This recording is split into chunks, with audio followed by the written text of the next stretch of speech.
The Sequoia tree is the largest tree in North America, and the Toyota Sequoia is the largest SUV in their model lineup, and it's what we're looking at now on the next Novak report.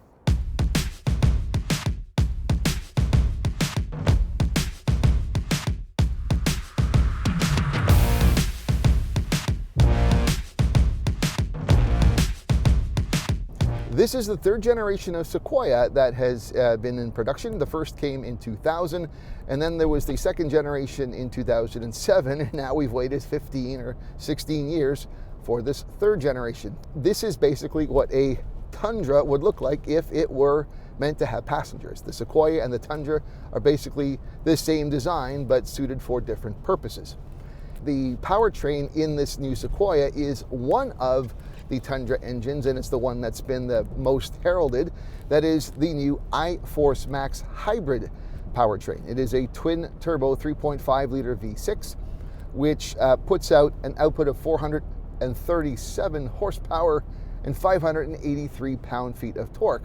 Now this replaces the V8 in the previous gen, the 5.7 liter V8 in the previous Sequoia, and it offers an increase in power for sure of there's 56 more horsepower and 182 additional pound-feet of torque with this iForce Max.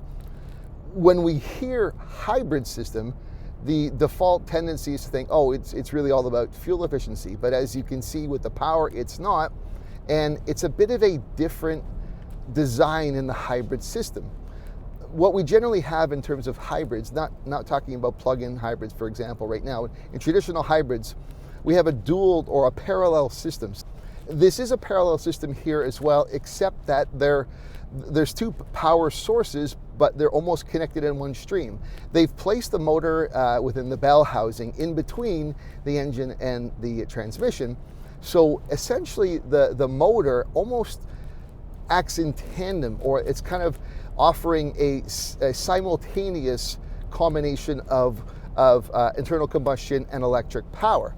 So that's really about additional torque when needed. So when the Sequoia or the Tundra, you need to floor it, you'll get that torque from the motor and the battery versus, say, one or the other. It's very rare that you would be able to drive this on battery alone. I think it's capped at 25 kilometers an hour. That's like 16, 17 miles an hour. And in a week of driving this, I've had very few situations where I could clearly tell that I was on the battery alone. Mostly in coasting situations where there's like low need for any power, maybe on a bit of a downhill grade. So it's not the type of fuel economy you'd see if you were driving a Prius, but it still does improve the overall efficiency.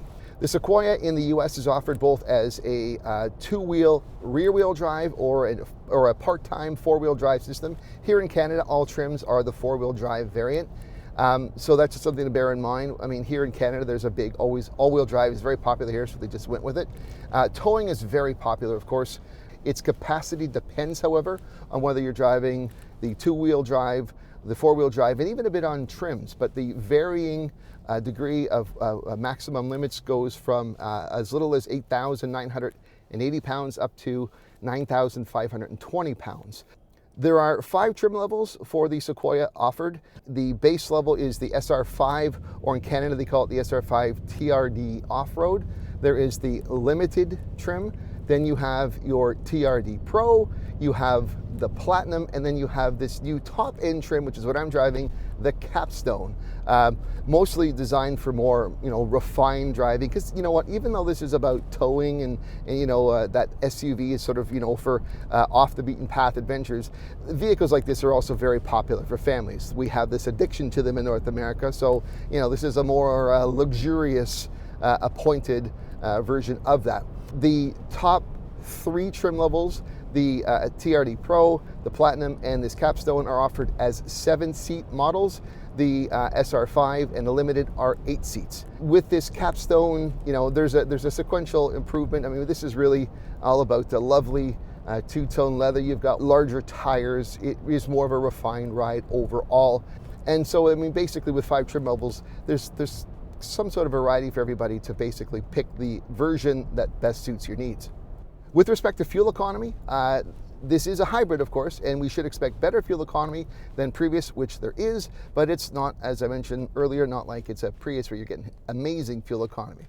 With the four-wheel drive model, you're looking at a combined fuel economy rating of 11.7 liters per 100 kilometers, or 20 US miles per gallon. For Americans who can also get the two-wheel rear-wheel drive variant, the combined fuel economy rating there is 22 US miles per gallon.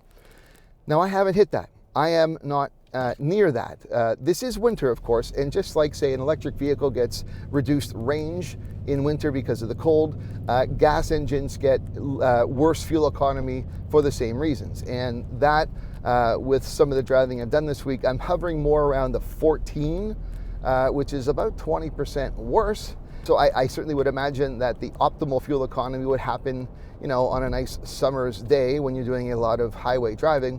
These numbers are better than the old V8. I had it written down somewhere. I can't remember what it's top of my head, but I'll post the comparative difference between this and the previous to show you that this is an improvement. But as I said, it's good. It's just not remarkably, amazingly better.